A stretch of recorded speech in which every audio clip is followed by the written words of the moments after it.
اختتام اور یہ آج کی مجلس ایک اثار ثواب کی مجلس ہے، لہذا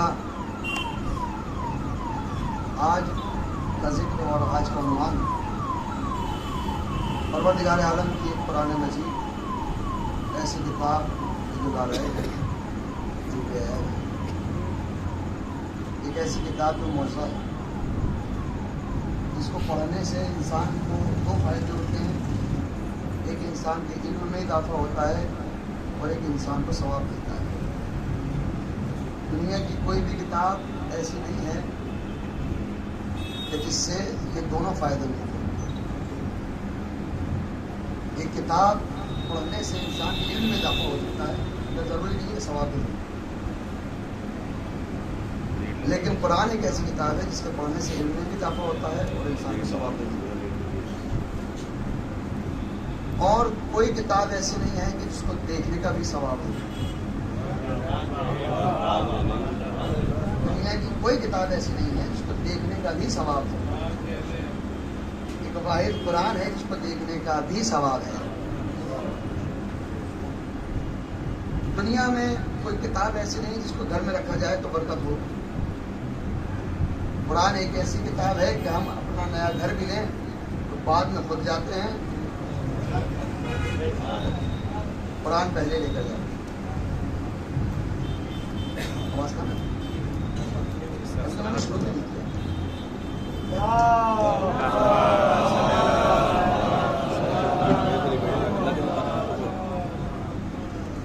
یہ بہتر انداز میں سلوات دے گی محمد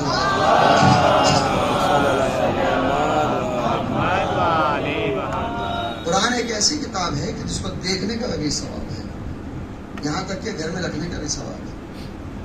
اور یہ مجموعہ میری بات کو بہت بخوبی سمجھے گا کہ اگر کاروبار نہ چل رہا ہو تو یاسین کا نقشہ لگانے کا بھی ثواب ہے، سورہ رحمان کے لگانے کا بھی ثواب ہے۔ اور عقیدہ ہے کہ جہاں یہ سورے لگ جاتے ہیں وہاں ثواب انسان کو حاصل ہوتا ہے۔ اب وہ دوسری بات ہے کہ ہمیں خود ہی نہ پتا ہو کہ سورہ یاسین میں لکھا کیا ہے، سورہ رحمان میں لکھا کیا ہے۔ ہم تو سورہ یاسین کو بس اس لیے سمجھتے ہیں کہ جب کسی کا دم نہ نکل رہا ہو تو سورہ یاسین پڑھ لیا جائے۔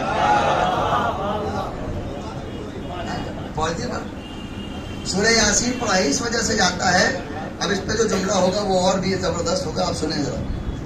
سورہ یاسین اس لیے پڑھا جاتا ہے تاکہ انسان کا دم نہ نکل رہا ہو تو دم نکل جائے۔ تو قرآن دم نکالنے تھوڑی آیا تھا، قرآن تو زندگی دینے کے لیے آیا ہے۔ بڑی اچھی بات کسی خطیب نے کئی بڑا خوبصورت جملہ کہا کہ حضور یاسین پڑھنے سے دم نہیں نکلتا، آپ پڑھتے ہی ایسے ہیں کہ وہ مرنا بہتر سمجھتا ہے۔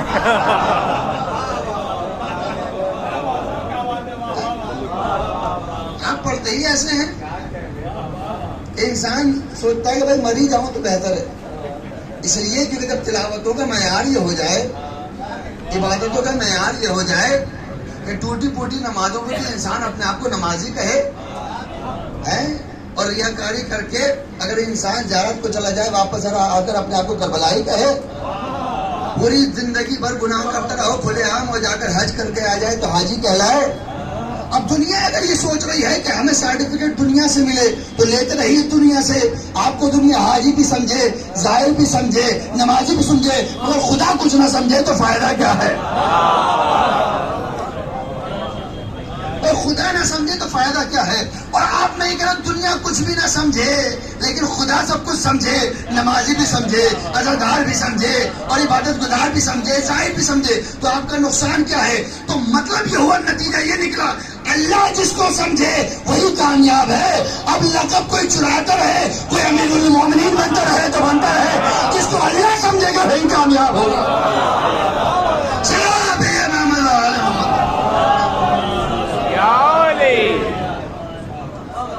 بھائی اپنے ذہنوں کو آمادہ کر رہا ہوں، لیکن انسان جو ہے وہ اب قرآن کی عظمت کو کیا سمجھے؟ ایک صاحب کہنے لگے مولانا صاحب کاروبار نہیں چل رہا ہے، اچھا تو کیا چاہیے؟ اب کوئی سورہ بتا دیجیے۔ ہم نے کہا بھائی سورہ واقعہ پڑھا کرو، معصومین نے فرمایا ہے کہ سورہ واقعہ سے برکت آتی ہے۔ اچھا کون سے پارے میں ہے؟ مولانا صاحب نکال کر بتا دیجیے۔ اب جو بتایا تو بس وہیں نشانی لگا دی۔ اب قرآن کا کوئی اور سورہ نہیں پڑھا جاتا، اور سیدھے وہیں سے کھولا, وہی پڑھا اور وہی بند کر دیا. ہم نے کہا حضور جس محلے کے اندر آیتیں ہی آیتیں ہوں اس کی ایک گلی دیکھنے کا فائدہ نہیں ہے. بات پہنچی ہوگی بھائی, ایام اللہ چل رہے ہیں, بس ایک امام باڑے میں مجلس کرنے جائیں گے, دوسرے امام باڑے دیکھے نہیں تو آپ کو کیا پتا مجلس کہاں کہاں کیسی کیسی ہو رہی ہے. بھائی آپ ہر گلی میں جائیں, ہر کوچے میں جائیں, آپ کو پتا چلے گا کہ مجلس کہاں ہو رہی ہے. اسی طریقے سے صرف قرآن کی ایک آیت پڑھنے سے نہیں, یوں تو قرآن کا ہر ایک لفظ بابرکت ہے, ہر ایک آیت بابرکت ہے, قرآن کا ہر ایک حرف بابرکت ہے. چھوڑیے قرآن کا نقطہ بابرکت ہے. انسان سمجھے تو صحیح قرآن کی حقیقت کیا ہے. قرآن ہم اپنے مزاج سے پڑھتے ہیں, بس اتنا پڑھتے ہیں جتنا مطلب ہو, تیجے میں کام آئے گا قرآن. 40 میں پڑھیں گے. کہنے کے صاحب مرحوم جو تھے ان کے لیے 50 قرآن پڑھ دیے. اچھا صاحب بہت بڑا کام کیا آپ نے, لیکن پڑھے کیسے بھائی, پڑھے کیسے؟ مولانا صاحب قرآن پڑھ دیے بھائی, اس میں کتنا ٹائم؟ 15 منٹ. اچھا نہ شروع کا پتہ نہ آخر کا پتہ. ایک آیت پڑھیے مگر معرفت کے ساتھ. قرآن سمجھ کے پڑھنا چاہیے. اگر انسان ایک آیت بھی پڑھتا ہے, یوں ہی نہیں کہہ دیا گیا کہ پروردگار عالم نے کہا جو پوری کائنات میں ہے وہ قرآن میں ہے, جو پورے قرآن میں ہے وہ سورہ حمد میں ہے, جو سورہ حمد میں ہے وہ صرف ایک آیت میں ہے. پروردگار پوری کائنات ایک آیت میں کیسے سما جائے گی؟ کہ اگر معرفت کے ساتھ پڑھ رہا ہے تو بسم اللہ کا ثواب بھی پورے قرآن کا ثواب ملے گا. اسی لیے تو کہا گیا ہے, ورنہ تو ایسی تھوڑی ہے. لفظ بسم اللہ کی برکت سنیے, بات آ گئی ہے تو میں بیان کروں, ابھی میں نے اپنے موضوع کو نہیں چھیڑا. لفظ بسم اللہ کی برکت یہ ہے کہ انسان معرفت کے ساتھ پڑھے. سوچتا ہے نئی آیت مل جائے, کوئی ایسی آیت جیسے آج کے زمانے میں نام رکھے جاتے ہیں کسی بچے, یہ تو ہمارے ساتھ ہر جمعہ میں ہوتا ہے. مولانا صاحب بیٹا ہوا ہے, نام رکھ دیجیے. ہمیں کہا محمد رکھ لو. کہ نہیں صاحب یہ تو ہمارے خاندان میں بہت ہے. کہا صاحب علی رکھ لو. کہا صاحب یہ تو پڑوس میں ہے. کہا بھائی حسن رکھ لو. کہنے بھتیجے کا نام ہے. کہا حسین رکھ لو. کہا یہ بھانجے کا نام ہے. کچھ ایسا نام بتائیے جو الگ ہو. تو ہم نے کہا شیطان رکھ لو. بڑی توجہ. کہنے لگا شیطان تو نہیں رکھ سکتے. میں نے کہا کیوں؟ کہنے لگے اس شریر کی صبح شام گالیاں پڑیں گی. پتا چلا ایسا نام نہیں رکھ سکتے کہ جس پر گالیاں پڑے, تو ایسے نام رکھو جن پر درود بھیجی جائے. بھائی ایسے نام رکھو جن پر درود بھیجی جائے. تو آیتیں ساری بابرکت ہیں. مولا کائنات علی ابن ابی طالب علیہ الصلوۃ والسلام کے بارے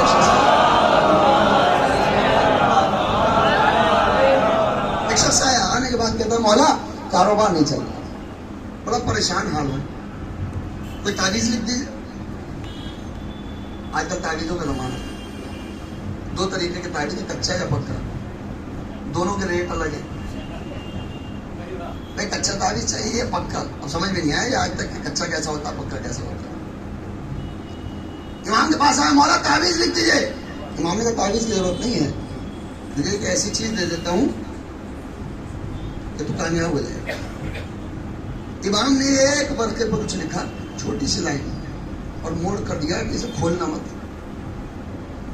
اگر تو نے کھول دیا تو برکت چلی جائے. اسے لے جا اور جیب میں رکھے رہنا. وہ گیا, اس کا کاروبار چلا گیا. ایک شخص آیا, مولا میرے خاندان والوں نے میری تخت, میرا تاج چھین لیا, کچھ ایسا دیجیے کہ مجھے میری حکومت مل جائے. مولا نے وہی چیز لکھی, اور لکھنے کے بعد کہا کہ ٹوپی میں رکھ لے. اور وہ ٹوپی میں رکھی گئی تو صاحب اس کی برکت ہوئی کہ اس کو حکومت مل گئی. ایک شخص آیا, مولا میرے اولاد نہیں ہے, مجھے کچھ ایسی چیز عطا فرمائیے, اللہ مجھے صاحب اولاد کر دے. مولا نے وہی دعا لکھی, وہی لائن لکھی اور لکھ کر دے. کہا کھولنا مت, تینوں سے ہی کہا, تینوں کے ہاں برکت, تینوں کو نعمتیں مل گئی. اسے حکومت ملی, اسے اولاد ملی, اسے رزق ملا. جب اس کا کاروبار اچھا چلنے لگا, اس نے سوچا ایک دن کہ میں کھول کے تو دیکھوں آخر اس میں ہے کیا. اب عزیزوں جو علی کا کہنا نہ مانے،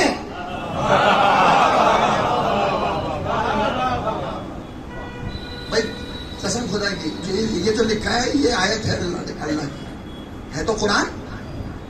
بھائی قرآن کھولنے یا بند کرنے سے تھوڑی برکت چلی جائے گی، لیکن بات یہ ہے جو علی کا کہنا نہ مانے، بڑی توجہ، جو علی کا کہنا نہ مانے اس کے آیت بھی کام نہیں آتی تو قرآن کیا کام آئے گا. پتہ چلا جو علی کو چھوڑنے ان کے لیے قرآن نقل کافی تھا.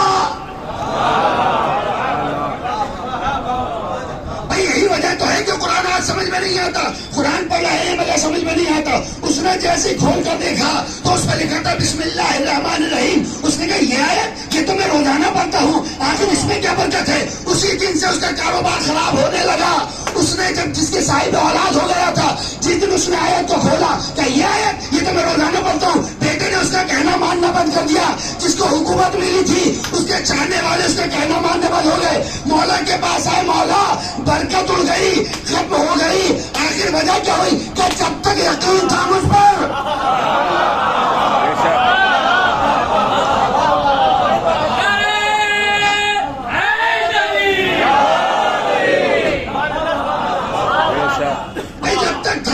مجھ پر تب تک تو تھا کامیاب اور قرآن بھی تجھے برکتیں دے رہا تھا. پتہ چلا جو علی کی زبان پر یقین نہ کرے وہ کل بھی نامراد تھا، آج بھی ہے، کل بھی رہے گا.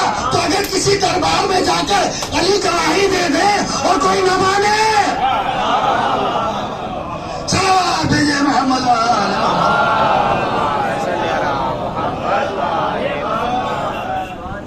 ایک اس سے بہتر نام سوال دے دیں گے محمد.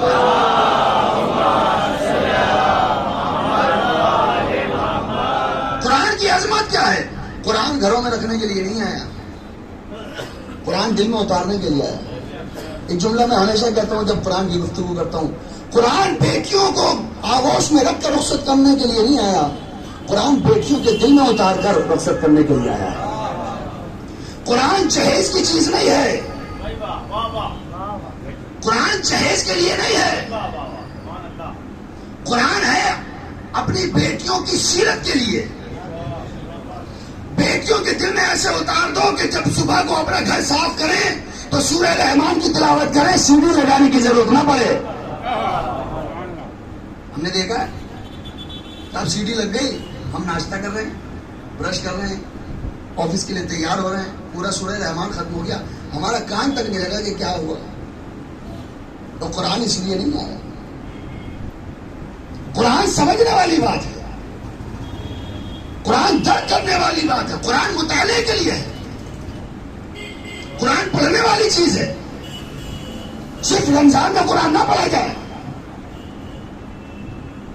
برکتیں اس کی زیادہ ہیں، ثواب اس کا زیادہ ہے.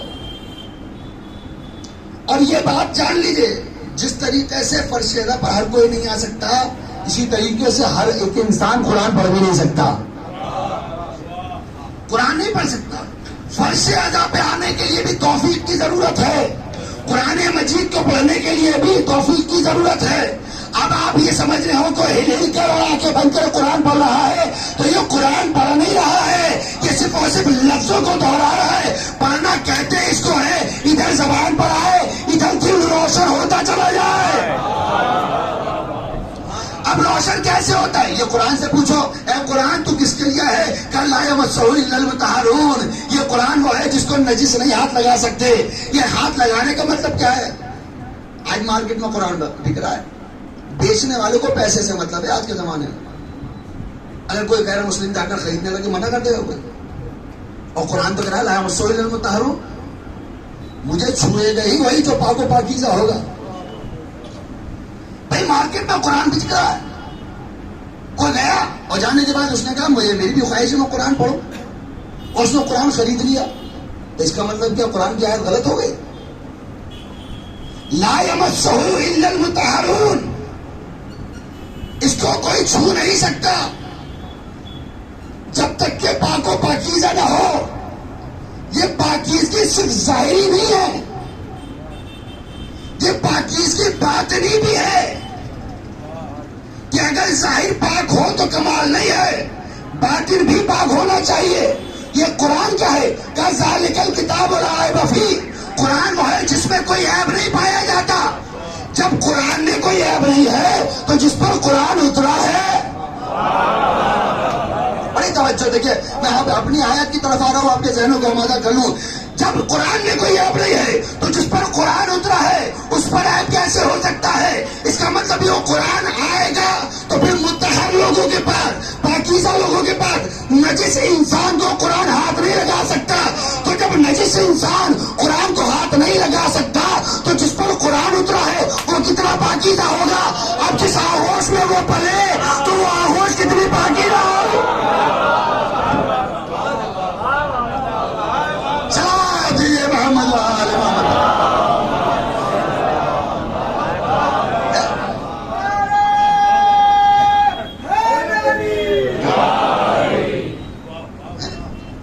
قرآن کی طرف آگے جاؤ. اچھا صاحب، میں نے کہیں سے 200 روپے چرا لیے ہیں اور جا کے قرآن خرید لیا اور اس کی تلاوت کرنے لگا. آپ بتائیے تلاوت کیسی؟ قرآن فائدہ اٹھائے پہنچائے گا؟ بھائی چوری کرنے کے بعد، جملہ بدل دوں شاید پہنچ جائے، اجرت نہ دینے کے بعد، اجرت نہ دینے کے بعد، اچھا مان لیجئے آپ نے کوئی کتاب لکھی، آپ نے کتاب لکھی، بس آپ یہاں رکھی ہوئی تھی، کہنے لگے کہ صاحب جس کو یہ کتاب چاہیے اس کی 100 روپے قیمت ہے، جو صاحب لینا چاہیں وہ لے لیں. ہم نے دیکھا بھیڑ بہت ہے، ایک کتاب خاموشی سے نکال لی اور گھر لے گئے. اب آپ یہ بتائیے ہم پڑھتے رہیں اور اجرت نہ ادا کی ہو، اس کتاب کے پڑھنے کا فائدہ ہے؟ پتا چلا جو کتاب لے کر آئے جب تک اجرت ادا نہ کر دی جائے قرآن پڑھنے کا فائدہ نہیں. بھائی جس کی اجرت ہی ادا نہ ہو تو اس کتاب کا فائدہ کیا؟ تو قرآن سے پوچھو اجرت کیا ہے کہ قل لا اسألکم علیہ اجرا الا المودۃ فی القربى. جب تک اہل بیت سے محبت نہ ہو قرآن پڑھنے کا فائدہ نہیں. صلوات محمد و آل محمد.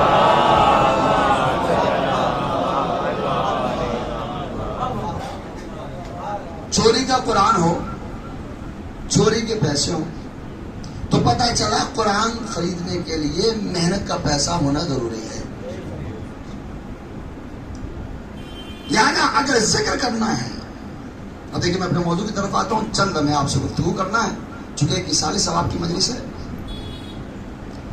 اور ہم ذکر کر رہے ہیں اہل بیت کا. قرآن ارشاد فرماتا ہے بسم اللہ الرحمن الرحیم. میں نے جو جس آیت مبارکہ تلاوت کا شرف حاصل کیا، خداوند عالم ارشاد فرماتا ہے فاذکرونی اذکرکم، تم میرا ذکر کرو، تم میرا ذکر تو کرو، میں تمہارا ذکر کروں گا. فاشکرونی، تم میرا شکر ادا کرو، تم میرا ذکر کرو میں تمہارا ذکر کروں گا. Give and take. تم مجھے اگر پکارو گے، جب تم میرا ذکر کرو گے تو میں تمہارا ذکر ضرور کروں گا. عجیب بات ہے، آپ نے ابھی قصیدہ پڑھا، میں نے مجلس پڑھ رہا ہوں، میں تو اس کا ذکر کر رہا ہوں، وہ میرا ذکر کب کرے گا؟ کون سی مجلس ہوگی؟ کوئی مجلس دوبارہ سے ہوگی جس کے اندر پروردگار عالم آ کر ذکر کرے گا؟ بھائی آیت کو سمجھے نا، آیت تو آپ نے بارہا سنی ہوگی. فاذکرونی، تم میرا ذکر کرو، اذکرکم، میں تمہارا ذکر کروں گا. یہ نہیں کہا کہ پہلے میں تمہارا ذکر کروں گا، تم میرا ذکر کرنا. تو تم میرا ذکر کرو تب میں تمہارا ذکر کروں گا. اے پروردگار، کون سی مجلس میں ہمارا ذکر ہوگا؟ کب ہمارے قصیدے پڑھے جائیں گے؟ کب ہمارا نام لیا جائے گا کہ اگر تم نے ذکر صحیح کیا تو پھر صرف تم مجلسوں کے محتاج نہیں رہ جاؤ گے. اگر ذکر کر گئے تم میرا تو قیامت تک اگر مسجدوں سے ذکر نہ ہو،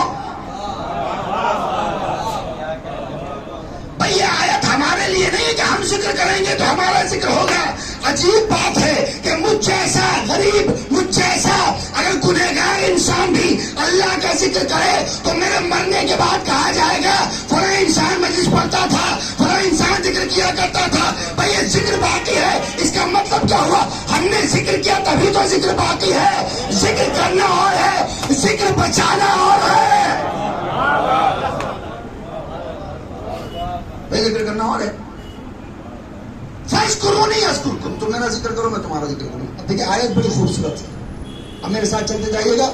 آپ میرے اگر مزاج سے واقف ہوں تو قرآن کی آیت ہے، میں آپ کی خدمت میں سمجھوں. فَاذْكُرُونِي أَذْكُرْكُمْ، تم میرا ذکر کرو میں تمہارا ذکر کرتا ہوں. اے پروردگار کیسے ذکر کر لیتے ہیں تو ہی بتا. ہم تو نماز پڑھتے ہیں، قرآن نے کیا خوبصورت لفظ کہا. ارشاد ہوا فَاذْكُرُوا اللَّهَ كَذِكْرِ آبَائِكُمْ، اللہ کا ذکر ایسے کرو جیسے تم اپنے باپ دادا کا ذکر کرتے ہو. آیت سمجھ میں نہیں آئی ہوگی. ایسے ذکر کرو جیسے باپ دادا کا ذکر کرتے ہو. باپ دادا کا ذکر کیسے کرتے ہیں کہ صاحب ہمارے جو دادا تھے ان کی جائیداد اتنی تھی کہ جہاں تک نظر جائے پر جائیداد ہی جائیداد تھی. اچھا حضور وہ جائیداد کہاں گئی؟ کھا گئے. صاحب ہمارے ہاں حکومت ایسی تھی کہ فلاں محلے تک، فلاں گاؤں تک کوئی ہمارے سامنے بولتا نہیں تھا. حضور وہ عزت کہاں چلی گئی؟ کہنے لگے کہ صاحب وہ بس حالات ایسے ہو گئے کہ ہم حکومت کی گئی. کیا صاحب آپ کو پتا ہے ہر وقت ہمارے ہاں ہزاروں لوگ کھانا کھایا کرتے تھے. کہ حضور وہ دسترخوان کہاں گیا؟ پتا چلا کہ اگر ہم اپنے باپ دادا کی تعریف کریں تو جب تک تو مناسب ہے کہ جب تک وہ کمال پایا جاتا ہو، جب تک تو کمال ہے کہ جب تک کمال پایا جاتا ہو، مگر جب کمال ختم ہو جائے تو ذکر کا فائدہ نہیں. تو پتا چلا کوئی باپ دادا ایسے ہیں کہ جن کا ذکر اس قابل ہے کہ نہ ان کا ذکر کل کم ہوا تھا، نہ آج ہوا ہے، نہ کل ہوگا. تو پھر آواز آئی انا والی من ابوائے امہ، میں اور علی امت کے باپ ہیں. تو محمد کی تعریف نہ کل کم ہوئی تھی، نہ آج ہوئی ہے، نہ کل ہوگی. نہ علی کا قصیدہ کل کم ہوا تھا، نہ آج ہوگا، نہ کل ہوگا. ایک سلوات بھیجیے محمد آل محمد.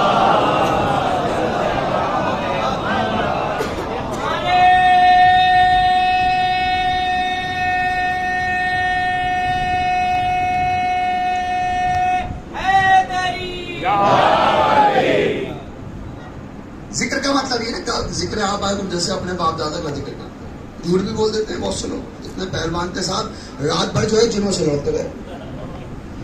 کتنے سارے واقعات ہوں گے ایسے سنے ہوں گے، دیکھا کبھی نہیں ہوگا آپ نے کہ صاحب ہمارے دادا جو تھے رات بھر ہزار جن تھے ان سے کشتی لڑتے رہے. عجیب بات ہے، تو میں آنے والی بات ہے. بہرحال میں کسی کا منکر نہیں ہوں. جو کہہ رہا ہے تو خدا کرے وہ صحیح کہہ رہا ہو. باپ دادا کی تعریفیں کرنا یہ عرب کے جاہل بدوؤں کا کام تھا. عرب کے جاہل بدو پتہ ہے کیا کرتے تھے؟ یہ قرآن میں آیا تھا. یہ جو میں نے آپ کی خدمت میں عرض کی ہے، ذکر آپ آئے تم جیسے اپنے باپ دادا کا ذکر کرتے تھے نا، آپ ذکر کرو. حج کے بعد جب ایک جگہ اکٹھے ہو جاتے تھے تو ہر خاندان اپنی اپنی تعریفیں کرتا تھا. آؤ بھائی آؤ، تمہیں پتا ہے ہمارا خاندان کتنا بڑا ہے، تمہیں پتا ہے ہمارا خاندان کتنا بڑا ہے، تمہیں پتا ہے ہمارے پاس تلواریں کتنی ہیں، تمہیں پتا ہے ہمارے پاس کیا ہے. اللہ نے کہا کہ تم خاندانوں کی باتیں کرتے ہو نا، آخری حج میں یہ سب ختم کر دوں گا. یہ بات نے بہت اچھی پسند بتائی. آخری حج میں ختم کر دوں گا. اب آج کے بعد جب بھی حج کے اندر آؤ گے تو بس ایک ہی ذکر یاد آئے گا. نہ باپ کو یاد کرو گے، نہ دادا کو یاد کرو گے، نہ تلواریں یاد کرو گے، نہ دولت یاد کرو گے. اگر آج یاد آئے گا تو بس ایک ہی بات یاد آئے گی، من کنت مولا.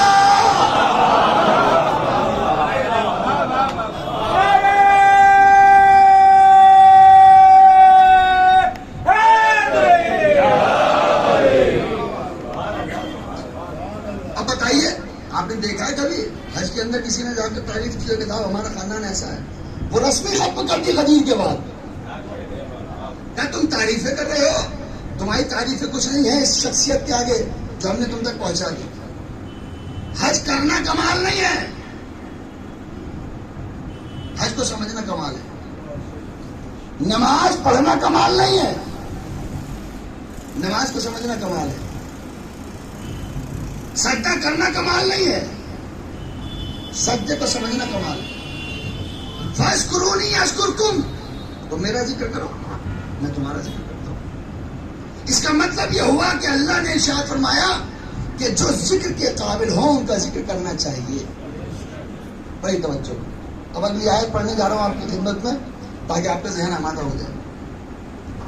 فاذکرونی اذکرکم، تم میرا ذکر کرو میں تمہارا ذکر کرتا ہوں. واشکروا لی، تم میرا شکر ادا کرو. فلا تکفرون، کافر مت ہو جانا. اگر میرا ذکر تم کرو گے تو میں تمہارے ذکر کو باقی رکھوں گا، اور اگر تم نے ذکر نہ کیا اور عقل دکھائی تو جو خدا سے اکڑ جائے. انسان ذکر کرے تو کیسے؟ بڑی توجہ، قسم خدا کی، ذکر کرنا کس کا چاہیے؟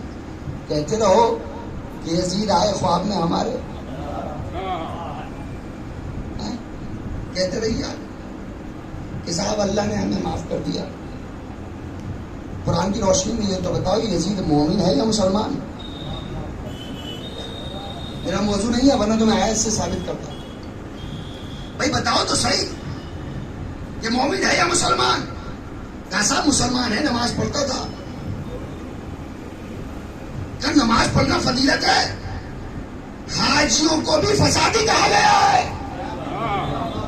نہیں، یا ایھا الرسول بلغ ما انزل الیک من ربک وان لم تفعل فما بلغت رسالتہ واللہ یعصمک من الناس. ان کے فساد سے تم کو بچا کے رکھیں گے. پتہ چلا اگر اہل بیت کی محبت نہ ہو تو وہ آتنوادی ہوتا ہے. کیا آتنواد آیا کہاں سے؟ آج افغانستان میں کتنی لڑکیاں مار دی گئی، کتنا ظلم ہو رہا ہے. کس اسلام میں، کس دھرم میں، کس مذہب میں کہا ہے کہ لڑکیوں کو اسکولوں میں مار دو؟ یہ چاہتے نہیں ہیں کہ عورتیں پڑھیں، یہ جہالت والی عورتیں چاہتے ہیں، یہ ماڈرن عورتیں چاہتے ہیں جو یہ کہتی ہیں ہمیں پردہ نہیں چاہیے. آج ایران میں کیا ہو رہا ہے؟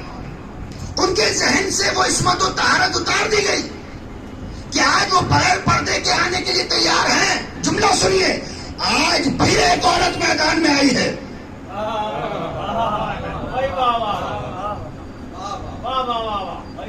آج پھر وہ عورت میدان میں آئی ہے بغیر پردے کا خیال کیے ہوئے. لوگ کہہ رہے ہیں مسلمان ہے، مسلمان مت دیکھو. اگر کوئی عورت کسی مسلمان کے گھر سے آ رہی ہو تو یہ مت دیکھو کہ مسلمان کے گھر سے آئی، یہ دیکھو کہ اس مقصد کے ساتھ آ رہی ہے. میں بات پہنچ رہی ہوں تو میرے ساتھ بولیے گا. ایران میں دو طریقے کی عورتیں ہیں آج. کچھ عورتیں وہ ہیں جو پردے کے لیے نکلی ہیں کہ صاحب پردہ ہونا چاہیے، کچھ عورتیں وہ ہیں کہ یہ کہہ رہی ہیں پردہ نہیں ہونا چاہیے. ہیں تو دونوں ہی عورتیں. اب فیصلہ کرنے میں کتنی دیر لگے گی کون سی جناب فاطمہ زہرا کی کنیز ہیں؟ بتائیے کیا کتنی دیر لگے گی؟ اگر یہی تو وجہ ہے ہمارے یہاں ہر جمعرات کو حدیث کسا سنائی اس وجہ سے جاتی ہے. بھائی جملہ پہنچے قسم خدا کی. ہمارے یہاں حدیث کسا سنائی ہی اس وجہ سے جاتی ہے تاکہ ہم قصہ کا احترام کریں. لہذا آج سمجھے انسان، کہتے رہو یزید کو معاف کر دیا گیا. جس کو چاہو رضی اللہ کہو. بہت سارے لوگ جو امام حسین کو رضی اللہ کہتے ہیں. میں کہتا ہوں امام حسین کو رضی اللہ کہہ ہی نہیں سکتے. کیوں؟ کیونکہ رضی اللہ کہتے ہیں جس سے اللہ راضی ہو جائے. جس سے اللہ رضی اللہ اسے کہتے ہیں جس سے اللہ راضی ہو جائے. جو حسین حل جیسے کو علیہ السلام بناتا ہو. بڑی توجہ. جو حسین حل جیسے کو علیہ السلام بناتا ہو وہ رضی اللہ نہیں ہو سکتا. رضی اللہ اسے کہتے ہیں جو خدا سے جس سے خدا راضی ہو جائے. یعنی ایک طرفہ بات ہے کہ اللہ راضی ہو جائے مگر جس کے لیے سمجھی ہو یا یہ تو النفس المطمئنہ میں تجھ سے راضی ہو گیا تو مجھ سے راضی ہو جا، اسے حسین کہا جاتا ہے. صلوات محمد و آل محمد.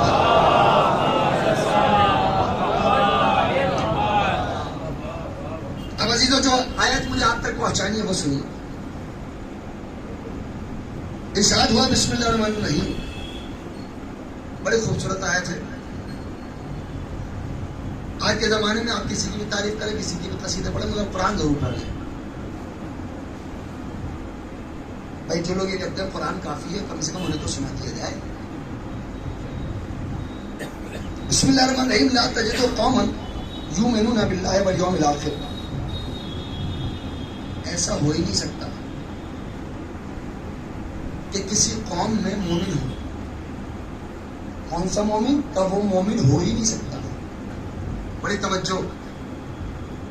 اب آپ فیصلہ کریے گا. جس کو یہ کہہ رہے ہیں کہ یزید کو اللہ نے معاف کر دیا خواب میں، اب یزید کا فیصلہ ہوگا یزید ہے کیا، اور اس کا بھی فیصلہ ہوگا جس نے خواب میں دیکھا. بڑی توجہ. یہ فیصلہ تو ہونا ضروری ہے نا. صرف اس کا فیصلہ نہیں ہوگا جو خواب میں آیا، اس کا بھی فیصلہ ہونا چاہیے جس نے خواب میں دیکھا. آیت کہتے لا تجد قوما یؤمنون باللہ والیوم الآخر. ایسا ہو ہی نہیں سکتا کہ وہ مومن ہو کہ جو ایمان رکھتا ہو آخرت پر بھی اور اللہ پر بھی. ایمان لائے اللہ پر اور آخرت پر، وہ مومن ہو ہی نہیں سکتا. کنڈیشن لگائی. کیا کنڈیشن ہے؟ کہ من حاد اللہ ورسولہ ولو کان آباہم. یعنی کوئی انسان کہ جو محمد سے دشمنی رکھے، دل میں بغض ہو، ایمان لائے اللہ پر اور اس کے رسول پر، اگر رسول پر ایمان لا کر دل میں بغض رکھے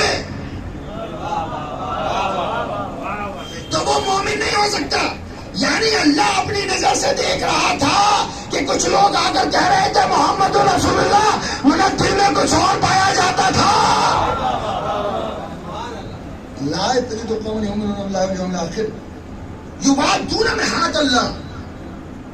جو لوگ ان سے محبت، یوادون من حاد اللہ، جو لوگ ان سے محبت کرتے ہیں جو رسول سے جنگ کرتے ہیں. جو رسول سے نفرت کرے، اگر وہ ان سے محبت کر رہے ہیں تو وہ مومن نہیں ہو سکتا. بڑی توجہ میرے عزیزوں، میرے بزرگوں، میرے دوستوں. وہ کبھی مومن نہیں ہو سکتا جو اسے پسند کرے کہ جو رسول سے نفرت کرتا ہو. جو اسے پسند کرے جو رسول سے نفرت کرتا ہو وہ مومن نہیں ہو سکتا. تو پتہ چلا جو رسول سے محبت کرے اللہ اسے پسند، جو رسول سے عداوت کرے اللہ اسے پسند نہیں کرتا. تو یہ معاملہ تو رسول نے خود صاف کر دیا. انا حسین منی وانا من الحسین. جو مجھ سے محبت کرے گا وہ حسین سے محبت کرے گا، جو حسین سے نفرت کرے گا وہ مجھ سے نفرت کرے گا. اور جب مجھ سے نفرت کرے اگر اس سے بھی کوئی محبت کرے تو وہ مومن نہیں ہو سکتا. تو جب چاہنے والا مومن نہیں ہوگا تو جو حسین کا قاتل ہو نہ وہ مسلمان تھا. صلوات محمد و آل محمد.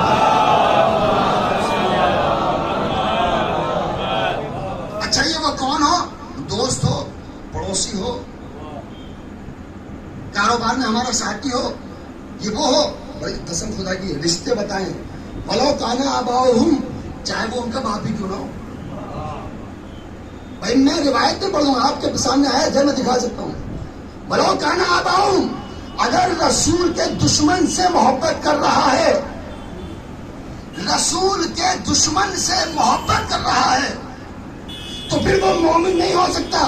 ولو کان آباؤہم، چاہے وہ ان کا باپ ہو، اور ابناؤہم، چاہے وہ ان کے بیٹے ہوں، اور اخوانہم، چاہے وہ ان کے بھائی ہوں، اور عشیرتہم، چاہے وہ ان کے رشتے دار ہوں. بھئی آیت نے کیا قسم خدا کی فیصلہ کیا. چاہے باپ ہو، چاہے باپ ہو، چاہے بیٹا ہو، چاہے بھائی ہو، میاں بس سب کچھ چھوڑ کے کہتے چاہے رشتے دار ہو. بھائی اگر رشتے دار بھی محمد کے دشمن سے محبت کرے تو مومن نہیں ہو سکتا. ارے تو اب کیوں کہتے ہو کہ عباس شبر کے رشتے دار تھے؟ ارے یہ تو فیصلہ قرآن نے کر دیا کہ رشتے داری ہو ہی نہیں سکتی.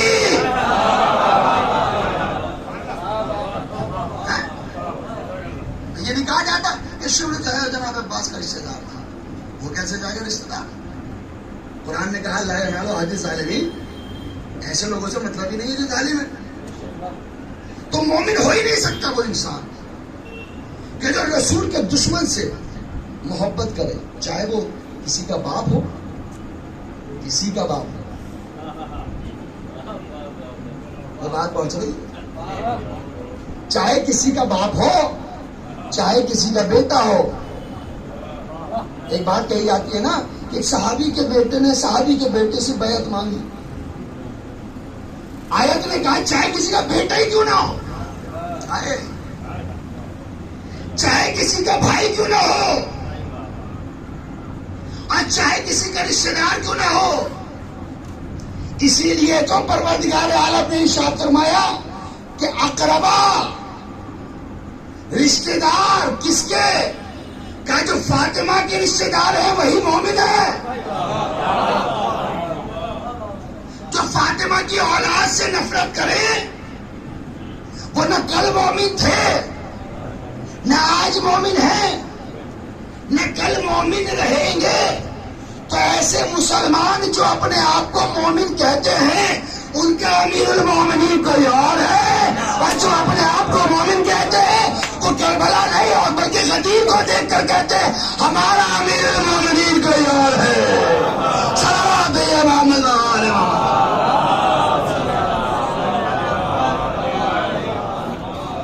آیت کہہ رہی ہے مومن ہو ہی نہیں سکتا چاہے کسی کا باپ کیوں نہ ہو. وسیم رضوی سے ہماری رشتے داری کیوں ختم ہوئی؟ نام رضوی لگا ہوا ہے مگر رشتے دار نہیں ہمارا. کیوں نہیں ہے؟ ایک آیت کہہ رہی ہے چاہے باپ ہی کیوں نہ ہو, بھائی کیوں نہ ہو, دوست کیوں نہ ہو, رشتے دار کیوں نہ ہو. بھائی ہمارے درمیان کا کوئی اگر ایسا کلام کہہ دے تو ہم اسے پسند نہیں کرتے جو علی کے دشمن ہو. تو ذکر کرو ان کا کچھ قابل ذکر ہے. بڑی توجہ اگلی آیت سنیے, بڑی خوبصورت آیت آپ کے سماعتوں کے حوالے کرنے جا رہا ہوں. اشارے تک باتیں کہتا ہوں اور مجھے پتا ہے کہ فرش پر بیٹھنے والا مجمع بڑا سمجھدار ہوتا ہے. آیت پڑھوں اگلی. ارشاد ہوا بسم اللہ الرحمن الرحیم واذکر فی الکتاب ابراہیم. اے میرے نبی کتاب کے اندر ذکر کرو ابراہیم کا. انہ کان صدیقا نبیا, اس لیے کہ وہ سچے نبی تھے. یہ تو جملہ بھی لفظ بھی آپ کا سنا ہوا ہے. انہ کان صدیقا نبیا, ابراہیم اللہ کے صدیق بندے ہیں. تو پتہ چلا صدیق وہی ہوتا ہے جسے اللہ مانتا ہو. بڑی توجہ, آپ نے بڑی آہستہ سے سن لیا جملے کو. صدیق وہی ہوگا جو قرآن کے مطابق ہو. اب بات آ گئی تو روایت آپ کی خدمت میں عرض کروں. تاریخ نے بتایا کہ ایک سچا صحابی رسول کی عیادت کو آئے اور آنے کے بعد ایک مرتبہ رسول کی عیادت کر رہے تھے, بیٹھے ہوئے تھے اور چہرہ علی کا دیکھ رہے تھے. عیادت کس کی ہو رہی ہے, چہرہ کس کا دیکھ رہے ہیں؟ ایک سچی شخصیت اور وہیں بیٹھی تھی. انہوں نے کہا کہ یہ بتائیے آپ عیادت ان کی کر رہے ہیں, چہرہ ان کا دیکھ رہے ہیں. بڑی توجہ, کہنے لگا کہ تم نے سنا نہیں, میں نے رسول سے سنا ہے. ان نظر الی وجہ علی عبادت, علی کے چہرے کو دیکھنا عبادت ہے. بھائی ایک سچے نے کہا, دوسری سچی نے سنا. اب انہوں نے کہا حضور جب آپ نے ایک حدیث سنائی تو میں بھی سنا دوں. کہا کیا ہے؟ کہ ایک حدیث میں نے رسول سے سنی. کہا کیا؟ کہ ذکر علی نے بادا. علی کا ذکر کرنا عبادت ہے، تو دو سچے لوگ، ایک نے کہا علی کا چہرہ دیکھنا عبادت، ایک نے کہا علی کا ذکر کرنا عبادت۔ رسول لیٹے ہوئے تھے، اٹھ کر بیٹھ گئے، اور بیٹھنے کے بعد کہا تم بھی سنو اور تم بھی سنو۔ دونوں نے صحیح کہا، علی کا چہرہ دیکھنا بھی عبادت، علی کا ذکر کرنا بھی عبادت، مگر ایک بات سن لو، حب علی عبادت، علی کی محبت عبادت ہے۔ اگر محبت نہ نہیں ہے تو نہ چہرہ دیکھنا عبادت ہے نہ ذکر کرنا عبادت۔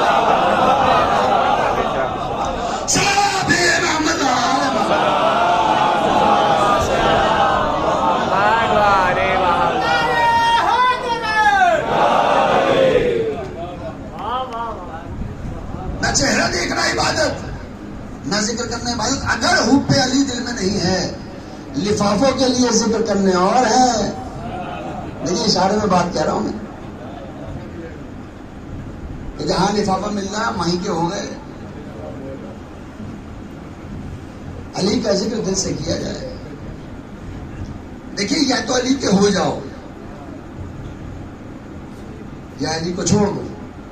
چھوڑو گے تو تم جانو، اور اگر علی کی بزم میں آ گئے تو پھر ہم جانیں۔ مولانا نے اپنے چاہنے والوں کو کہا، امام کا چاہنے والا چھٹے امام محمد جعفری صادق علیہ السلام، بڑی توجہ سنیے گا، یہ بات سنیے گا، میرا مولائیوں کا مجمع ہے۔ بحث ہو رہی تھی، بحث کرنے والا کہتا ہے اگر میں تمہارا ایمان اختیار کر لوں اور میں تمہارے مولا کو اپنا مولا ماننے لگوں تو یہ بتاؤ کہ تمہارے مولا مجھے جنت دلوائیں گے؟ اس نے کہا بات سن، جنت کے لالچ میں عقیدہ نہیں ہونا چاہیے، بھائی جنت کے لالچ میں عقیدہ نہیں ہونا چاہیے۔ مجلس اس لیے نہیں کہ جنت مل جائے، بھائی جنت میں جانے کا شوقین وہ ہو جس نے جنت دیکھی نہ ہو، اس لیے کہ آزا خانہ کسی جنت سے کم نہیں ہے۔ جنت کہتے ہیں اس کو ہے جہاں پنجے تن آ جائے۔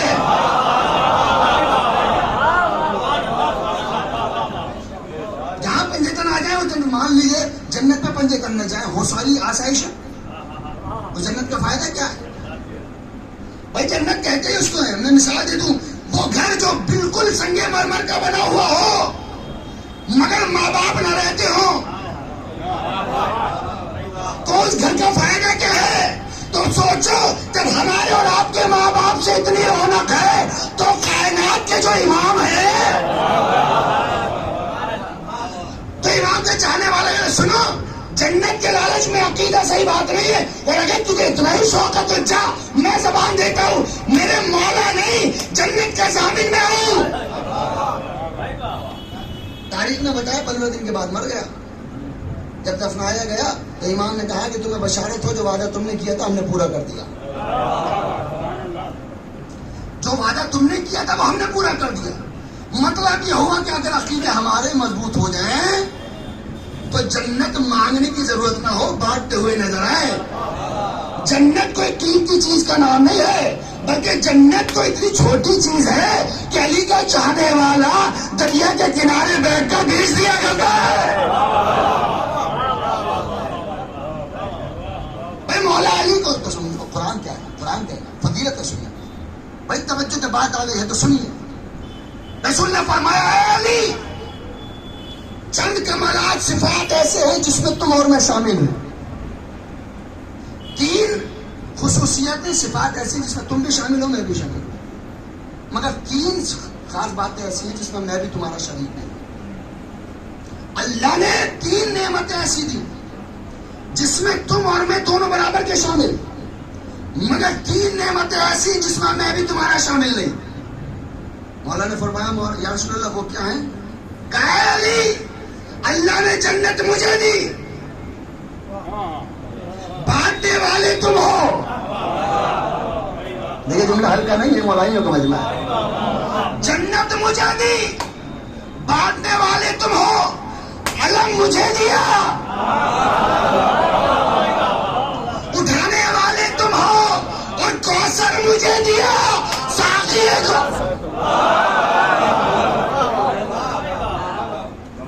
ساتھی کوثر تم ہو، یہ تمہاری عزت ہے علی۔ یا رسول اللہ یہ تو وہ ہے جس میں تم آپ اور ہم دونوں برابر کے شریک ہیں۔ وہ کون سے کمالات ہیں کہ جس میں صرف میں ہی میں ہوں؟ علی کو بھی مزہ آ رہا تھا فضائل سننے میں۔ کیا یا رسول اللہ وہ کون سا فضائل ہے؟ کہا سنو علی، اللہ نے، بڑی توجہ کہوں گا آہستہ سے پہنچے اگر زور سے تو اچھا ہوگا، اللہ نے جیسا سسر تمہیں دیا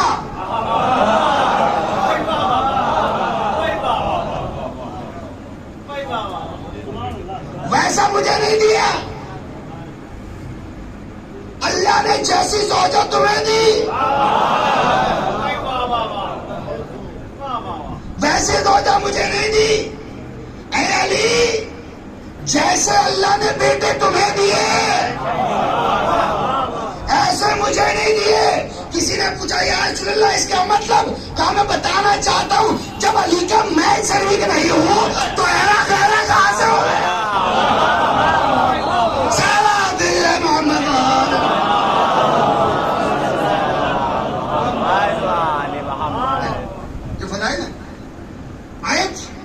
تلاوت کر رہا ہے تو میں آپ کی خدمت میں بسم اللہ الرحمن الرحیم وَاذْكُرْ فِي الْكِتَابِ إِبْرَاهِيمَ إِنَّهُ كَانَ صِدِّيقًا نَبِيًّا۔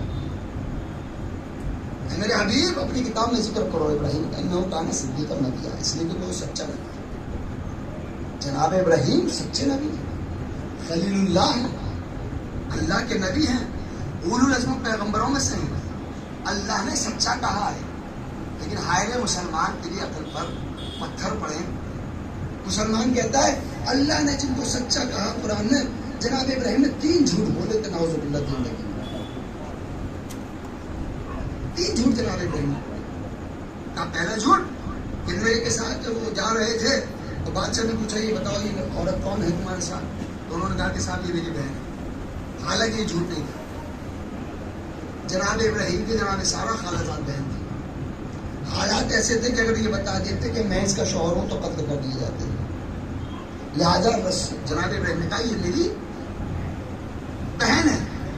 بہن کا رشتہ چھوٹ نہیں سکتا، قتل ہونے کے بعد زوجہ کا رشتہ ختم ہو جاتا ہے۔ اس کی نظر تھی جناب سارا پر، اس لیے جناب ابراہیم نے کہا یہ میری خالہ بہن ہے، مطلب بھائی کو قتل کر کے کیا فائدہ؟ جان بچانا تھی تو یہ جھوٹ تو نہیں تھا۔ کرنے کے دوسرا جھوٹ یہ تھا کہ جناب ابراہیم نے کہا کہ میں بیمار ہوں۔ بھائی آج آپ کو خبر ہوئی کہ افغانستان میں لڑکیاں قتل کر دی گئی، مار دی گئی، آپ کے دل میں درد ہوا یا نہیں ہوا؟ یہ دل کے درد کو بیماری نہیں کہا جاتا۔ ضروری ہے کہ انسان کو بخار چڑھے جبھی بیمار ہوگا، اٹیک پڑے جبھی بیمار ہوگا۔ جناب ابراہیم کے سامنے ہو رہی بت پرستی، جناب ابراہیم کو لگ رہا ہے برا، احساس ہو رہا ہے تو یہ بیماری تو ہے۔ جناب ابراہیم نے کہا میں ہوں بیمار، مسلمان کرنے کا جھوٹ بولا۔ تیسری بات جناب ابراہیم نے جب سارے بتوں کو توڑ دیا تو ایک بت کے ہاتھ میں دے دیا ڈنڈا، پوچھا کہ بھائی یہ بتاؤ یہ بتوں کو کس نے توڑا؟ کہ سب سے بڑے والے نے توڑا۔ یہ نہیں کہا کہ سب سے بڑے بت نے توڑا، یہ کہا سب سے بڑے نے توڑا۔ بھائی سب سے بڑے کا مطلب کیا ہے؟ کہ جس زمانے میں نبی ہو اس زمانے میں نبی سے بڑا کوئی، تو آج کے زمانے میں ہوں گے بہت سارے ہر دھرم جو یہ کہتے ہم آیت اللہ سے بھی بڑے، عالم سے بھی بڑے، ماں باپ سے بڑے، لیکن قرآن یہ کہتا ہے جب کوئی بڑا موجود ہو تو بڑا وہی ہوتا ہے۔ تو جناب ابراہیم نے جھوٹ نہیں بولا، تو اس کا مطلب کیا ہوا کہ جناب ابراہیم جس کو قرآن صدیق کہہ رہا ہے اسے مسلمان کہتا ہے نعوذ باللہ نعوذ باللہ۔ جناب ابراہیم نے 3 جھوٹ بولے، نعوذ باللہ۔ قرآن جنہیں صدیق کہے، جملہ بدل دوں، جسے اللہ صدیق بنائے وہ مسلمان کی نظر میں 3 جھوٹ بولے، جسے اللہ صدیق بنائے وہ مسلمان کی نظر میں 3 جھوٹ بولے تو چھوٹا جھوٹا نعوذ باللہ خاتم میں دہن. جسے اللہ صدیق بنائے تو وہ تو جھوٹ بولے، اور جسے انسان صدیق بنا لے تو مطلب یہ وہ قرآن کے سچے اور ہیں اور اللہ کے بنائے ہوئے سچے اور ہیں. تو قرآن سے پوچھو کہ سچے کون ہیں؟ کہتے تو سچے وہی ہیں کہ جن کو اللہ سچا کہہ دے. تو اگر پتہ کرنا ہے سچے کون ہیں تو آئے مباہلہ پڑھ لو. فَقُلْ تَعَالَوْا أَبْنَاؤُنَا أَبْنَاءَكُمْ وَنِسَاءُنَا وَنِسَاءَكُمْ وَأَبْنَاؤُنَا وَأَبْنَاءَكُمْ وَنِسَاءُنَا وَنِسَاءَكُمْ وَأَنفُسَنَا وَأَنفُسَكُمْ.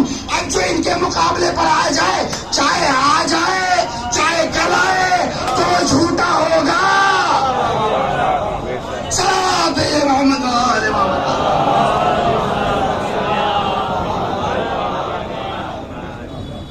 یہ اللہ نے قرآن کے اندر عظمت دکھائی. صدیق وہ ہیں جن کو قرآن سمجھے. وَاذْكُرْ فِي الْكِتَابِ إِبْرَاهِيمَ إِنَّهُ كَانَ صِدِّيقًا نَبِيًّا. اے ابراہیم اپنی کتاب کے اندر ابراہیم کا، اے رسول اپنی کتاب میں ابراہیم کا ذکر کرو. إِنَّهُ كَانَ صِدِّيقًا نَبِيًّا، کیونکہ وہ سچا نبی ہے. بڑی توجہ. پھر آیت پڑھی آگے، کس کا ذکر کر رہے ہیں؟ ہم سے یہ پوچھا جاتا ہے آپ ذکر کس کا کر رہے ہیں؟ ہم ان کا ذکر کر رہے ہیں کہ جو کتاب کے اندر نبی آئے ہیں ان کے بھی جو مولا ہیں ہم ان کا ذکر کر رہے ہیں. جو جن پر انبیاء فخر کرتے ہیں ہم ان کا ذکر کر رہے ہیں، اور ہمیں فخر ہے کہ ہم ان کا ذکر کر رہے ہیں. جو لوگ یہ کہتے ہیں مجلس چھوٹی مجلس ہوئی یا بڑی مجلس ہوئی، مجلس چھوٹی بڑی نہیں ہوتی. ایسا بہت چھوٹی سی مجلس کرا رہا ہوں، یہ چھوٹی مجلس کیا ہوتی ہے؟ جس میں اہل بیت آ جائے وہ مجلس بڑی ہوا کرتی ہے. تبرک سے چھوٹی بڑی تھوڑی ہوتی ہے مجلس. تبرک سے چھوٹی بڑی نہیں ہوتی. جہاں اہل بیت آ جائے وہ مجلس بڑی ہوتی ہے. جملہ سنیے، جب بڑوں کا ذکر ہو تو مجلس بڑی ہوتی ہے، چھوٹوں کا ذکر ہو تو مجلس چھوٹی ہوتی ہے. اہل بیت سے بڑا ہے کون؟ اہل بیت سے بڑا کوئی ہو نہیں سکتا. اب تبرک کی بات تو ایسی ہے کہ یہ جو تبرک بڑھتا ہے ہمارے لیے تھا ہی نہیں، یہ تو کسی اور کے لیے تھا. مجلس تبرک سے نہیں ناپی جاتی کہ بڑی ہے یا چھوٹی. مجلس دیکھی جاتی کس عقیدت کے ساتھ کی گئی ہے. جو عقیدت کے ساتھ کی جائے وہ وَاذْكُرْ فِي الْكِتَابِ إِبْرَاهِيمَ. اے ابراہیم اپنی کتاب میں ذکر کرو، اے رسول اپنی کتاب میں ذکر کرو ابراہیم کا، انہو کان صدیقا نبیّا، اس لیے کہ وہ سچا نبی ہے. آخری بات اور آپ کی زحمت تمام ایک جیتی جاتی سوال دے دے محمد والے محمد.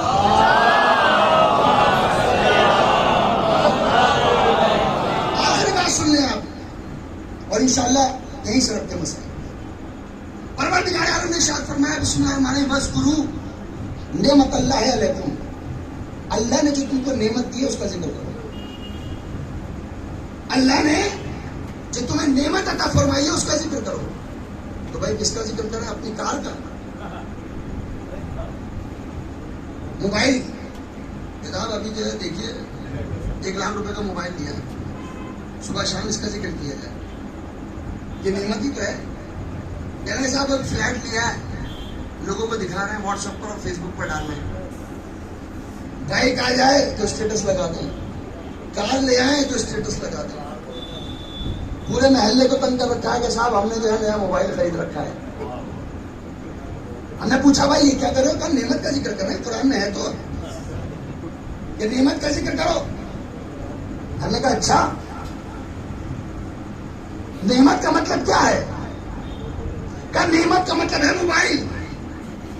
بڑی توجہ. نعمت کا مطلب ہے کار.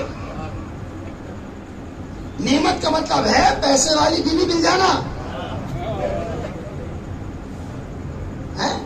اچھا رشتہ تلاش کرو. بھائی اچھا کیسا ہوتا ہے؟ تو کم سے کم جاب کرنے والی ہو،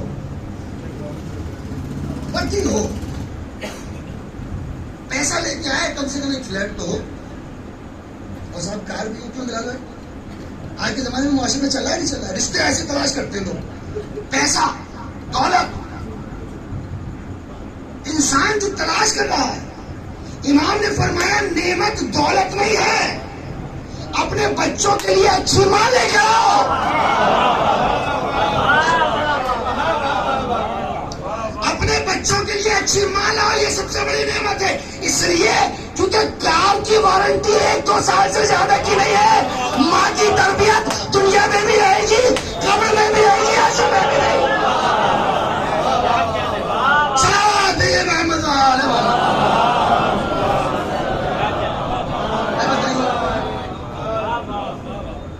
کار کی وارنٹی کتنے سال کی ہے؟ فری سروس کتنے دن دے دیں گے؟ ماں تو اخلاق کی سروس کرتی رہتی ہے, ہر جمعے میں بچوں کو بھیج, بچوں کی سروس دماغ کی کرتی رہتی ہے مسجدوں مجلسوں میں لا لا کے, اور کہتی ہے بیٹا جاؤ تبرک مانگ کے لاؤ تاکہ فقیر بنائے اس دروازے کا. نعمت دولت کا نام نہیں ہے, نعمت ہے اچھے کردار کا نام. موبائل نعمت نہیں ہے, اگر موبائل سے نوحے سنے جا رہے تو نعمت ہے, اور اگر فون پر غیبتیں کی جا رہی ہیں تو یہ زحمت ہے. اگر مکان بنانا نعمت ہے تو واقع ہے, مگر رشتے داروں کو جلایا جا رہا ہے تو زحمت ہے. کار اگر لائی گئی ہے اور آپ خود سوار ہو کر مجلس میں جا رہے ہیں تو نعمت ہے, اور اگر آپ کا سگا بھائی پیدل جا رہا ہے تو زحمت ہے. بھائی نعمتوں کا بھی اس کو استعمال ہے. اللہ نے کہا ذکر کرو نعمت کا. کہنے لگے اسی لیے تو موبائل دکھاتا ہوں لوگوں کو, مجلس میں جاتے سب سے پہلے آگے رکھتا ہوں موبائل. کار جو ہے بالکل دروازے کے سامنے کھڑی کرتا ہوں جہاں بھی اترتا ہوں تاکہ پتہ چلے کہ کار ہے. یہاں پر ایک بات کہتا ہوں میں قسم خدا کی, اگر آپ تک بات پہنچ جائے, یہ جو ہم آج کل کرتے ہیں نا کہ میں صاحب کار لے کر آئے, پورے محلے کو دکھا رہے ہیں, نئے کپڑے پہن کر آئے. مثال سنیے میری, جو لوگ میرے مزاج سے واقف ہیں, مثال سے میں اپنی بات کو بات کرتا ہوں. میں نے ایک نئے کپڑے خریدے, ابھی 9 کلو بنا رہی ہے, سب کپڑے خریدے. مارکیٹ میں گئے صاحب, 10 دکانیں تلاش کری, 10 دکانیں تلاش کرنے کے بعد ایک اچھا سا کپڑا لیا اور میں نے اس کو سلوایا یا سلایا لیا. مجھے لگ رہا تھا بہت خوبصورت, اور میں لا کر اس کو پہنا, اور پہننے کے بعد میں نے آئینے میں دیکھا اپنے آپ کو, اور دیکھنے کے بعد کہا واہ کیا بہترین, بھائی اس سے اچھا تو سوٹ ہو ہی نہیں سکتا. تو اب تو مطمئن ہو جانا چاہیے نا بھائی, اب تو مطمئن ہو جانا چاہیے جب میں نے خود کی تعریف کر لی. مگر جیسے کپڑے پہن کر آیا زوجہ کے سامنے, زوجہ نے کہا کہ کھانا لاؤں یا تھوڑی دیر میں. ہم نے کہا وہ تو لیا نا, کوئی بات نہیں, ہم مسکرا کر دیکھ لیں گے. زوجہ نے تو کوئی کمنٹ ہی نہیں کیا. اچھا باہر نکلے, سامنے دوست کھڑے ہوئے تھے, السلام علیکم کیسے ہیں آپ؟ انہوں نے کہا حضور میں ٹھیک ہوں ماشاء اللہ, آپ بتائیے کیسے ہیں؟ ٹھیک ہوں. حضور آپ بتائیے. انہوں نے کوئی کمنٹ نہیں کیا. عجیب بات ہے, ہمیں جانا تھا کسی پروگرام میں پہنچ گئے, وہاں تو ہزاروں لوگ تھے, سب کے سامنے کہہ رہے کہ آپ بتائیے کیا حالات ہیں آپ کے, مگر کوئی کمنٹ ہی نہیں کرنا. ابھی پریشان ہو گئے تو انہوں نے خود ہی پوچھا حضور یہ تو بتائیے میں لگ کیسا رہا ہوں. اس کا مطلب کیا ہوا؟ اس کا مطلب یہ ہے کہ خود مطمئن نہیں ہے. بھائی اگر یہ مطمئن ہوتا تو بتانے کی ضرورت نہ پڑتی میں کیسا لگ رہا ہوں, نہ پوچھنے کی ضرورت ہوتی. اب اسی طریقے سے مجلس کا بھی ہے, جو خود مطمئن ہے تو مولا سے پوچھا یا کیسی مجلس ہوئی, لوگوں سے نہیں پوچھا.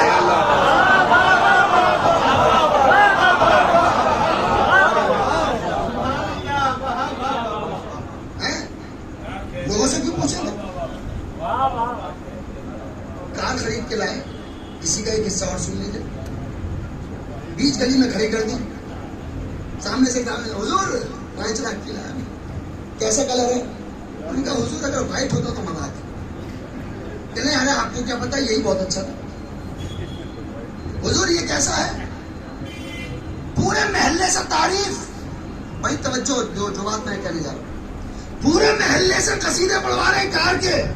میں جن سے قصیدے پڑھوا رہے ہو ایک دن سب کے یہاں چابی بھیج دو. پھر پوچھا کہ کار ہے کیسی؟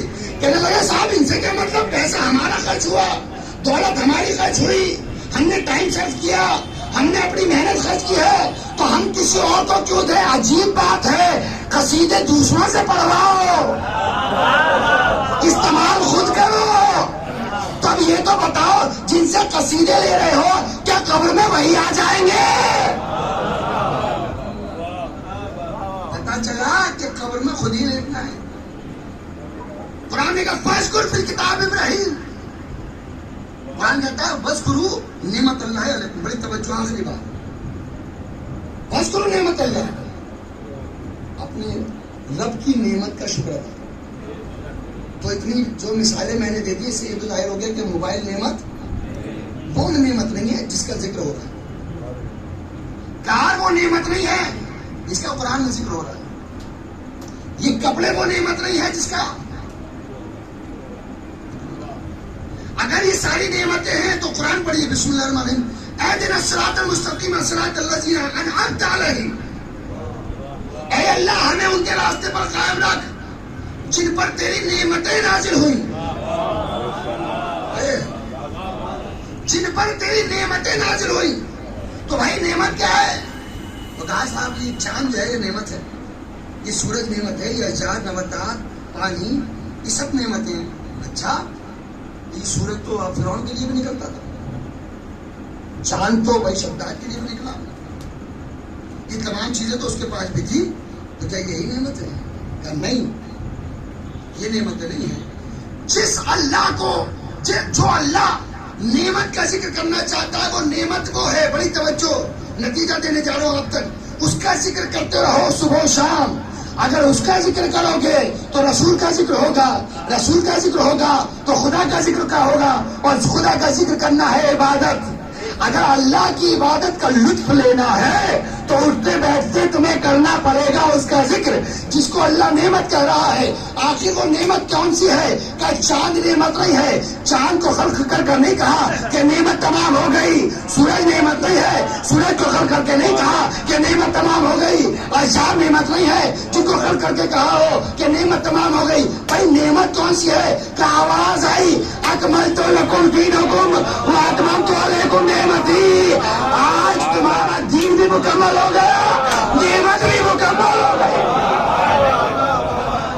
صلوات دیجیے محمد والے محمد۔ یہ نعمت وہ ہے کہ جس کی اگلی ہے رضیت لکم الاسلام دینا، رضی تو میں راضی ہو گیا، لکم الاسلام دینا، تمہارے دین سے، جو کیا ہے؟ اسلام ہے۔ اتممت علیکم نعمتی، نعمت تمام ہو گئی۔ جب نعمت تمام ہوئی تب اللہ راضی ہوا ہمارے اسلام اور ہمارے دین سے۔ پتا چلا دنیا میں کوئی بھی اپنے آپ کو مسلمان کہتا رہے، جس کے پاس علی نہیں ہے، نہ اس کا دین کامیاب ہے نہ اسلام کامیاب ہے۔ یہی وجہ ہے کہ آج ہم پوری کائنات کے اندر بس ایک ہی قوم ہے جو علی کا قصیدہ پڑھتی ہے، اٹھتے بیٹھتے یا علی ہے، اس کے علاوہ کوئی اور ذکر نہیں ہے۔ ہم اپنے بچوں کو اپنا نام نہیں سکھاتے مگر پنجتن کا نام پہلے سکھاتے ہیں۔ ہم اپنے بچوں کو گریہ کرنا سکھاتے ہیں، رونا سکھاتے ہیں۔ آج جو ظلم ہو رہا ہے اسلام پر، لڑکیوں کو قتل کیا جا رہا ہے، مسجدوں میں بم رکھے جا رہے ہیں، یہ جو ظلم ہو رہا ہے یہ بتا رہا ہے کہ ابھی یزیدیت ختم نہیں ہوئی۔ اگر یزیدیت ختم نہیں ہوئی ہے تو حسینی بھی آج زندہ ہے۔ ہم جگہ جگہ پوچھے جا کر، گلی گلی جا کر امام کا ذکر کر رہے ہیں۔ یہ مجلسیں ہماری رسم نہیں ہے، چند ہی روز رہ گئے، اس کے بعد اگلے سال جو زندہ رہے گا وہ فاطمہ کے لال کا ماتم، ایام ایسا کہ چند ہی دن ماتم۔ اب اگلے سال جو زندہ رہے گا وہ ماتم کرے گا۔ اور عزیزو آپ نے دیکھ لیا کہ زندگی کا کسی کا بھروسہ نہیں۔ آج ہم مجلس میں بیٹھے ہیں، کل صبح نصیب ہوگی یا نہیں ہوگی، تو لہٰذا ایک جملہ کہہ دوں تو بیجانا ہوگا کہ اس مجلس کو یہ سمجھ کر سننے کا مسائل کہ ہماری زندگی کی آخری مجلس ہے، اور پھر ہمیں فاطمہ کی بارگاہ میں جانا اگر نصیب ہو جائے تو کم سے کم یہ کہہ سکیں بیوی رات ہم آپ کے بیٹے کی عزاداری کر رہے تھے، ہم رات آپ کے بیٹے کا ماتم کر رہے تھے، ہم نے رات آپ کے بیٹے کا فرش عزا بچھایا تھا، ہم یہ کہہ سکیں۔ کون فاطمہ زہرا؟ عزیزو ابھی پہلی ربیع الاول گزری ہے، کیا قیامت کا دن تھا؟ پہلی ربیع الاول وہ دن تھا جس دن جناب محسن کی شہادت ہوئی۔ فاطمہ کے شکم میں اس کے بیٹے کو قتل کر دیا گیا۔ پتہ نہیں آپ نے کیسے سنا، میں نے کہہ دیا۔ آپ کسی عورت سے پوچھیے گا کہ جب اس کے بیٹا یا بیٹی اگر شکم میں ہی دنیا سے رخصت ہو جائے تو ماں پر کیا گزرا کرتی ہے۔ اللہ اکبر۔ عزیزو اسی لیے ہمارے امام جو پردے غیب میں وہ کہتے ہیں سلام ہو اس جد پر کہ جو ماں کے شکم میں قتل کر دیا گیا، سلام ہو اس ذات پر جو ماں کے شکم میں قتل کر دیا گیا۔ اللہ اکبر۔ عزیزو چند ہی دن رہ گئے عزاداری کے ماتم کے، آپ کی آوازیں بلند ہوئی۔ میں دیکھ رہا ہوں کہ مسائل کی ابتدا ہے، کچھ لوگوں کی آنکھوں میں آنسو ہیں، مگر کچھ لوگ گھٹ گھٹ کر رو رہے ہیں، آوازیں نہیں نکل رہی، لیکن ان کے لیے میں ایک بات کہہ دیتا ہوں۔ جناب 8ویں امام ہمارے کہتے ہیں اپنے صحابی سے پوچھا کہ تو رو نہیں رہا؟ میرے جد کا ذکر ہو رہا ہے، تو رو نہیں رہا؟ اس نے رومال دکھایا، مولا میں رو رہا ہوں، دیکھیے میرا رومال تر ہے۔ کہا نہیں ایسے نہیں رویا، میرے جد کا جب ذکر ہو تو ایسا نہیں رویا کرتے۔ پھر مولا کیسے رویا کرتے ہیں؟ ایسے رویا کرتے ہیں جیسے کوئی ماں اپنے جوان لال کے لاشے پہ رویا کرتی ہے۔ خدا آپ کی سمجھ میں رو رہا ہے ایسے، جیسے کوئی ماں اپنے جوان لال کے لاشے پر رویا کرتی ہے۔ عزیزو کون تصور کرے کہ کربلا میں کیا کیا گزر گئی، حسین کے اوپر کیا مظالم ڈھا دیے گئے۔ صبح عاشور سے لے کر عصر عاشور تک میرا امام لاشے پہ لاشا لاتا رہا اور کہتا رہا عباس مر گئے، اللہ اکبر اللہ اکبر، عباس مر گئے، علی اکبر جدا ہوا، ہم سے کسی نے یہ بنا پوچھا جزاکم اللہ جزاکم اللہ۔ خدا آپ کو وسیلہ میں اللہ سوائے غم حسین کی۔ آپ کی آوازیں بلند ہو گئی، فاطمہ زہرا آپ سے پرسہ لینے کے لیے آ گئی۔ عزیزان محترم، یہ وہ ایام ہے جب قافلہ مدینے واپس آ رہا ہے۔ عزیزو نہ جانے زینب وطن کیسے جا رہی ہوگی، یہ خیال آتا ہوگا سغرا پوچھے گی اماں میری سکینہ کیا ہوئی، میرے بابا کیا ہوئے، اور محمد کیا ہوئے، قاسم کیا ہوئے۔ ہاں عزیزو لیجیے لٹا ہوا قافلہ مدینے کی طرف جا رہا ہے، زینب کا کلیجہ منہ کو آ رہا ہے۔ ایک مرتبہ سید سجاد نے کہا اے بشیر قافلہ روک لیا جائے، مدینے کے باہر قافلے کو روکا گیا، خیام لگائے گئے، اور ایک مرتبہ کہا بشیر جا کر خبر دے دے کہ لٹا ہوا قافلہ آ گیا۔ بشیر مدینے میں پہنچا ہے، مدینے والوں یہ مدینہ رہنے کے قابل نہ رہا۔ عزیز سوچو کسی کے گھر کا کوئی بزرگ قتل کر دیا جائے اور اس کی بیٹی کو اگر بتایا جائے اس پر کیا گزر جاتی ہوگی۔ ایک مرتبہ مدینے کی عورتوں نے سنا لٹا ہوا قافلہ آیا ہے، دوڑتے ہوئے مدینے سے باہر نکلے، دیکھا کہ خیمے لگے ہوئے ہیں، محمد حنفیہ بیمار ہیں، دو لوگوں نے سوار کیا، محمد حنفیہ نے دیکھا وہ ہمارے یہاں جو گئی تھی سرخ تھی، اب جب واپس آئی ہے تو سیاہ ہے۔ محمد حنفیہ کی ایک چیخ نکلی اور بے ہوش ہو گئے۔ ارے سید سجاد نے پوچھا چچا جان کیا ہوا؟ کیا یہ کالی ہمارے یہاں بتا رہی ہے کہ اس قافلے کے مرد مارے گئے؟